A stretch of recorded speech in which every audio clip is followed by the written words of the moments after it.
आपण सुनुचंती व्यासवाणी। जनगण मन अधिनायक जय हे भारत भाग्य विधाता। पंजाब सिंधु गुजरात मराठा द्राविड उत्कल बंग। विंध्य हिमाचल यमुना गंगा उच्छल जलधि तरंग। तब शुभ नामे जागे तब शुभ आशीष मागे। गाए तब जय गाथा जनगण मंगलदायक जय हे भारत भाग्य विधाता। जय हे जय हे जय हे जय जय जय जय हे। या कुंदेन्दु तुषार हार धवला। या शुभ्र वस्त्रामृता। या वीणा वरदंड मंडित करा। या श्वेत पद्मासना। या ब्रह्मा श्रुत शंकर प्रभृति देवै सदा वंदिता। सा मां पातु सरस्वती भगवती।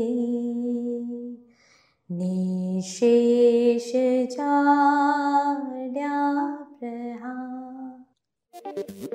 नमस्कार, व्यासवाणीर खबर सहित मु शुभश्री।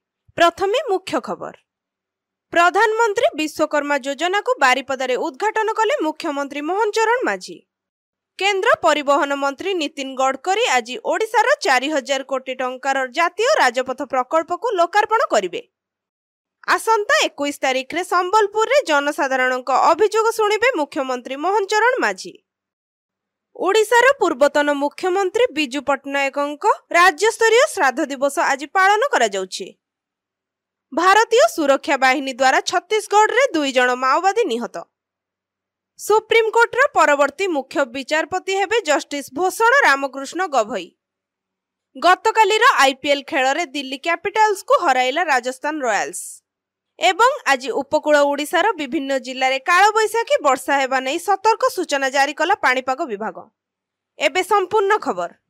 मुख्यमंत्री मोहन चरण माझी गतकाली बारिपदारे प्रधानमंत्री विश्वकर्मा योजना और जातीय अनुसूचित जाति और जनजाति सम्मेलन को उद्घाटन करिसंती। महाराजा श्री रामचंद्र भंजदेव विश्वविद्यालय सम्मेलन कक्ष रे एही कार्यक्रम अनुष्ठित होइथिला। मुख्यमंत्री श्रीजुक्त माझी समेत केंद्र अणु क्षुद्र और मध्यम उद्योग मंत्री जीतन राम मांझी अतिथि भाव जोग देथिले। अन्य वरिष्ठ कर्मकर्ता मध्य उपस्थित थिले। एही अवसर रे मुख्यमंत्री श्रीजुक्त माझी कहिथिले जे केंद्र रे 2023 रे लागू होइथिबा प्रधानमंत्री विश्वकर्मा योजना तृतीय पर्याय सुद्धा समग्र देश रे 30 लाख हिताधिकारी मनोनीत होइछंती। राज्य रे पंजीकरण करिथिबा 1,05,361 जन हिताधिकारी मध्यरु 77,103 जन हिताधिकारी मौलिक प्रशिक्षण नै सारिलेनी। सेथि मध्यरु 10,523 जन हिताधिकारी ऋण मंजूर करा जायछि बोली मुख्यमंत्री कहिथिले। केंद्र परिवहन मंत्री नितिन गडकरी आज ओडिशा गस्तरे आसुछंती। एही अवसर रे ओडिशा रे 4000 कोटी टंकार निर्मित प्रकल्प को लोकार्पण करिवे। आज अपराह्न रे भुवनेश्वर बरमुंडा पड़िया रे एही कार्यक्रम अनुष्ठित हेबो। एथिरे नितिन गडकरी जोग देई 19टी प्रकल्पर शिलान्यास और लोकार्पण करिवे।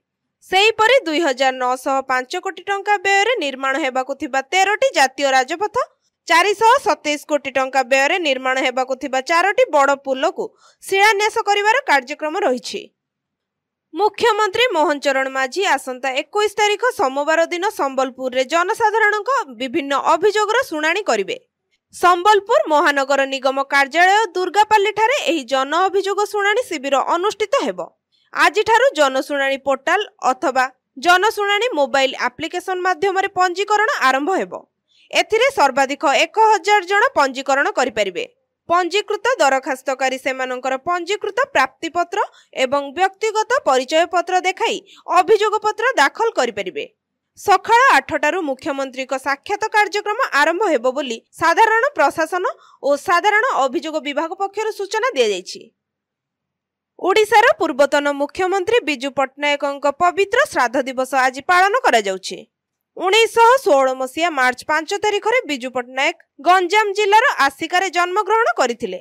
ओडिया जाति तथा ओडिशार उत्थान पाई से आजीवन उद्यम करिथिले। ओडिशा को एक विभवशाली राज्य रे परिणत करिबा तांकर स्वप्न थिला। सेथिपई से कल कारखाना प्रतिष्ठा और वैषयिक ज्ञान कौशल उपरे गुरुत्व देइथिले। निज व्यक्तिगत उद्यम रे कटक जिल्लार चौद्वार रे अनेक कल कारखाना बसाइथिले।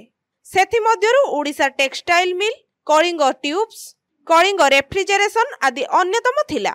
विज्ञानर प्रसार पाई 1991 मसीह जातिसंघर शिक्षा विज्ञान और संस्कृति संस्था माध्यम बिजू पट्टनायक कलिंग पुरस्कार स्थापन करथिले। पारादीप रे एक बड़ बंदर प्रतिष्ठा पाई बिजू पट्टनायक प्रथमे पदक्षेप नेइथिले। निजर द्वितीय मुख्यमंत्रीत्व काल रे ओडिशा को से 30 जिल्ला रे परिणत करथिले। पंचायत और नगरपालिका व्यवस्था रे महिलांक निमंते स्थान संरक्षण व्यवस्था प्रथमे ओडिशा रे कार्यकारी होइथिला, जहा थिला बिजू बाबूंक अवदान। बिजू पट्टनायक दुई थर मुख्यमंत्री आसन अलंकृत करथिले। से केंद्र रे किछि काल मंत्री मध्य थिले। 1997 मसीहा एप्रिल 17 तारिख अर्थात आजिर दिन रे तांकर परलोक होइथिला।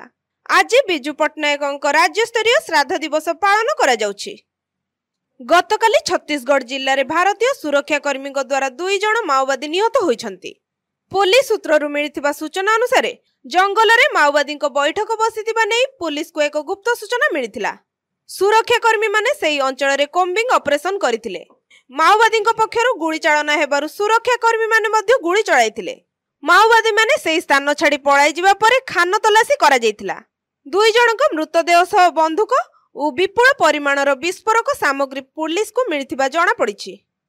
सुप्रीम कोर्ट रो वरिष्ठ विचारपति जस्टिस रामकृष्ण भूषण गवाई परवर्ती मुख्य विचारपति हेबे। आसंता मे 14 तारिख रे से देशर 52तम मुख्य विचारपति भावे शपथ ग्रहण करिवे। महाराष्ट्र रे जन्म ग्रहण करिथिबा जस्टिस गवाई 1985 मसीह रे आईन व्यवसाय आरंभ करथिले।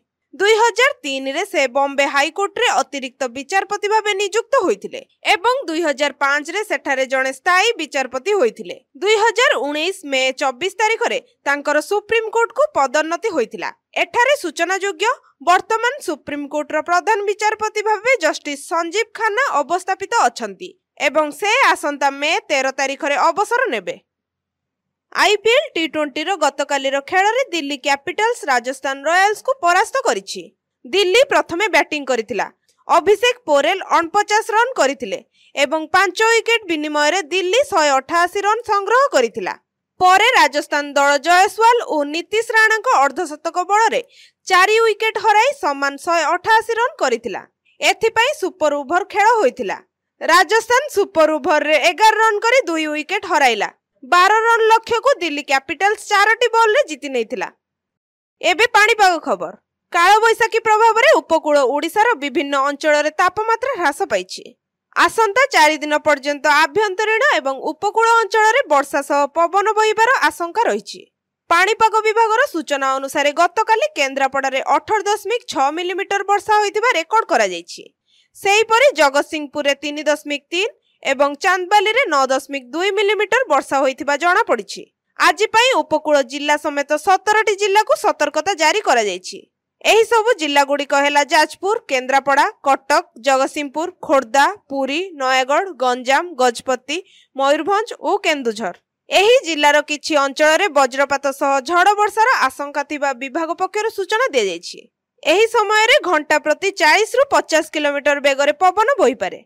एथिपाई सतर्क रहिबाकु परामर्श दिया जायछि। एबे आसंतु सुनिबा आजिर स्वास्थ्यवाणी। एथिरे सुनंतु हृदपिंड को सुस्थ रखिबे केमिति। एबे सारा पृथ्वी रे हृदरोग सबुठारु बड़ घातक रोग भावे चिन्हित होईची। विश्व स्वास्थ्य संगठनर तथ्य अनुଯାयी प्रतिवर्ष प्राय 1,70,00,000 रु अधिक लोक अस्वाभाविक भावे हृदरोग और हृदघातर शिकार होई मृत्यु मुखरे पड़िथांती। एपरिकी अल्प बयसर युवती युवक माने मध्य हठात हृदघातर मृत्युवरण करुछंती। आम भारत रे हृदरोगी संख्या बहु गुण बढ़ी चलीची। एहार मुख्य कारण हैला धूमपान, निशा सेवन, मानसिक चाप, शारीरिक परिश्रमर अभाव, मधुमेह रोग, मेदबहुलता, जंक फूड, फास्टफूड जातीय खाद्य अधिक खाइबा तथा विश्रामर अनियमितता। एही सबु कारण जोगु हृदपिंड दुर्बल होई पड़े एवं हृदरोग हेबार आशंका बढ़े। तेबे सचेतन एवं सतर्क रहिले हृदरोगरु निजको दूरेई रखी हेबो। प्रथमतः निजर जीवन शैली रे परिवर्तन आणंतु। हृदपिंड को सुस्थ रखिबा पई फल सहित तटका पनिपरिबा युक्त संतुलित खाद्य खांतु। एहा सह लूण एवं तेल परिमाण कमाई दियंतु।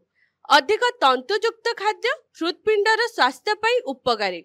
एहा शरीर को सुस्थ रखिबा सह हृदरोग और मधुमेह रोगरु रक्षा करिथाय। एथिरे थिबा बीटा ग्लूकोज नामक तंतु अदरकारी कोलेस्ट्रॉल को कमाई देइथाय। सेहीपरि शरीररु झाल बोइबा भली व्यायाम करंतु। प्रतिदिन अति कम रे आधा घंटा चलंतु। निशा द्रव्य सेवन, मद्यपान, बर्गर, पिज्जा भली फास्टफूड जातीय खाद्य खांतु नाही। निज क्रोध उपरे नियंत्रण रखंतु। अत्यधिक रागिबा द्वारा विभिन्न रोग सहित हृदघातर शिकार हेबाकु पड़िथाय। तेणु मन को अवसाद मुक्त और खुशी रे रखंतु। एहा द्वारा सुस्थ और निरामय जीवन बिताई पारिबे। आजिर खबर को एठी रखुछु। नमस्कार।